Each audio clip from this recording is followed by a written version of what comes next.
അൽഹംദുലില്ലാ. റബ്ബിനെ എത്ര സ്തുതിച്ചാലും മതിയാവില്ല കേട്ടോ. ബഹുമാനപ്പെട്ട സുൽത്താനുൽ ഉലമ എ.പി. ഉസ്താദിന്റെ നേതൃത്വത്തിൽ നടക്കുന്ന കേരള യാത്ര. അതിന്റെ സമാപന സമ്മേളനം നടക്കാൻ പോവാണ് മണിക്കൂറുകൾ കഴിയുമ്പോൾ. തിരുവനന്തപുരം പുത്തിരിക്കണ്ടം മൈതാനം ജനലക്ഷങ്ങളെ കൊണ്ട് നിറയാൻ പോകുന്നു എന്നുള്ളതാണ്. ആ ഒരു പുത്തിരിക്കണ്ടം മൈതാനം മതിയാകുമോ എന്നുള്ളതാണ് നമ്മൾ ആകെയുള്ള സംശയം. കാരണം നമ്മൾ നിരവധി സ്വീകരണങ്ങൾ കണ്ടു കഴിഞ്ഞു. അതിൽ തന്നെ നമ്മൾ കണ്ടതാണ് ജനബാഹുല്യം. അപ്പോ ഈ ഒരു സമ്മേളനം ചരിത്ര സംഭവമായിരിക്കും തീർച്ചയായിട്ടും. എന്തായാലും മനസ്സുകൊണ്ട് ഒക്കെ നമ്മൾ അവിടെ തന്നെയാണ്. കേരള യാത്രയുടെ ഒപ്പം ബഹുമാനപ്പെട്ട സുൽത്താൻ ഉലമ എ.പി. ഉസ്താദ് കേരള യാത്രയിൽ പങ്കെടുക്കുന്നതിന് വേണ്ടിയിട്ട് മർക്കസിൽ നിന്ന് പുറപ്പെട്ടു പോകുന്നത് മുതൽ ഒപ്പം നമ്മളുണ്ട്. അതിൽ ഉസ്താദ് വയനാട് ഒരു പരിപാടിക്ക് പങ്കെടുത്തില്ല, അതുപോലെ തന്നെ നീലഗിരിയിലെ പരിപാടിക്കും പങ്കെടുത്തില്ല. അപ്പോൾ നമ്മൾ ഭയങ്കര അധികം വേദനിച്ചു പോയി. എന്തേ ഉസ്താദിന് സംഭവിച്ചു? അപ്പോൾ പല ആൾക്കാരും പറഞ്ഞു ഉസ്താദിന് തണുപ്പൊക്കെ ഓവറായി കഴിഞ്ഞാൽ അത് ബുദ്ധിമുട്ടാവുമോ എന്ന് കരുതിയിട്ടാണ് എന്ന് പറഞ്ഞപ്പോൾ അല്പൊരാശ്വാസം. എങ്കിലും തൊട്ടടുത്ത ദിവസങ്ങളിൽ എല്ലാം ഉസ്താദ് വളരെ ആവേശത്തിൽ കൂടെയുണ്ട്. അൽഹംദുലില്ലാ, എന്നും നമുക്ക് ആവേശം തന്നതാണ് നമ്മുടെ ഉസ്താദ്. ഉസ്താദിന് അല്ലാഹു ആഫിയത്തുള്ള ദീർഘായുസ് നൽകട്ടെ. നമുക്ക് ഒന്നും പറയില്ല. നമ്മുടെ ഉസ്താദുമാര്, പ്രത്യേകിച്ച് നമ്മുടെ എ.പി. ഉസ്താദ്, ഖലീൽ തങ്ങൾ പാപ്പ, പേരോട് ഉസ്താദ്, അവരുടെ നേതൃത്വത്തിൽ നടന്ന ഈ യാത്ര, പിന്നെ നിരവധി ഉസ്താദുമാര്.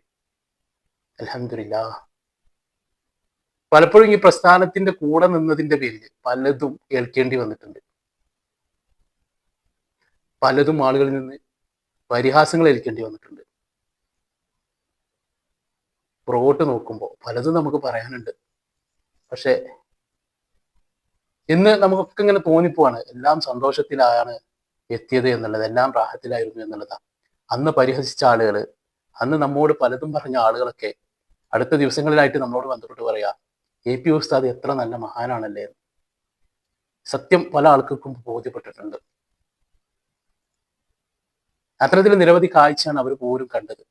ആരാണ് സുൽത്താനുൽ ഉലമ? ഉസ്താദിനെ കണ്ട് മനസ്സിലാക്കാതെ ആയിരുന്നു പല ആൾക്കാരും പലപ്പോഴായിട്ട് പ്രതികരിച്ചത്, അല്ലെ? ആരെന്തെന്നറിയാതെ ഉസ്താദ് ആരെന്തെന്ന് പല ആൾക്കാർ ഇപ്പോഴാണ് മനസ്സിലാക്കിയത്.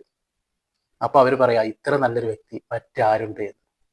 ജനങ്ങൾ സത്യം ഉൾക്കൊണ്ട് സുന്നത്ത് ജമാഅത്തിന്റെ പ്രവർത്തകരിൽ അനുസരണയുള്ള സമൂഹം.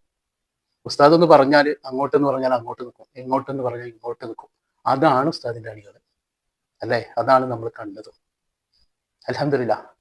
ഇനി ഏറ്റവും കൂടുതൽ വിഷമപ്പെടുത്തിയത് ഈ ഉസ്താദിന്റെ കേരള യാത്രയിൽ പങ്കെടുത്തു എന്നുള്ള ഒരൊറ്റ കാരണത്താല് മറ്റൊരു ഉസ്താദിനെ ഇ.കെ. വിഭാഗം സമസ്തയുടെ ഔദ്യോഗിക ഭാഗങ്ങളിൽ നിന്ന് ഒഴിവാക്കി എന്നുള്ള വേദനപ്പെടുത്തുന്ന ഒരു വാർത്ത കഴിഞ്ഞ ദിവസം കണ്ടു എന്നുള്ളതാണ്. നോക്കൂ നിങ്ങൾ, അവർക്ക് എല്ലാവരായിട്ടും ഐക്യമാവും, ഒരു പ്രശ്നമില്ല. പക്ഷെ ബഹുമാനപ്പെട്ട ഉസ്താദിനോടൊപ്പം ചേർന്ന് നിന്നു എന്നുള്ളത് വലിയ പാതകമായി കാണുന്ന ആളുകൾ ഇപ്പോഴുണ്ട്.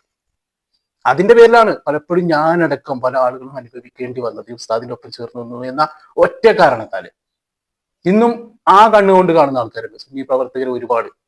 നിങ്ങളാണ് പ്രശ്നക്കാരെന്നും, നിങ്ങളാണ് അങ്ങനത്തെ ആളുകളെന്നും, നിങ്ങളാണ് ഇങ്ങനത്തെ ആളുകളെന്നും പറഞ്ഞവര് പല ആൾക്കാരുണ്ട് മുമ്പ്. ഇപ്പൊ ഒരുപാട് പേര് തിരുത്തി. ഇനിയും വിരലിലാവുന്ന ആളുകൾ തിരുത്താനുണ്ട്. കാലം സാക്ഷി, ചരിത്രം സാക്ഷി. അവര് തിരുത്തുക തന്നെ ചെയ്യും. കാന്തപുരം ഉസ്താദിനെ അംഗീകരിക്കുന്ന ഒരു കാലം അവരിലേക്കും വരും. ഇൻഷാ അല്ലാഹ് നമുക്ക് കാത്തിരിക്കാം.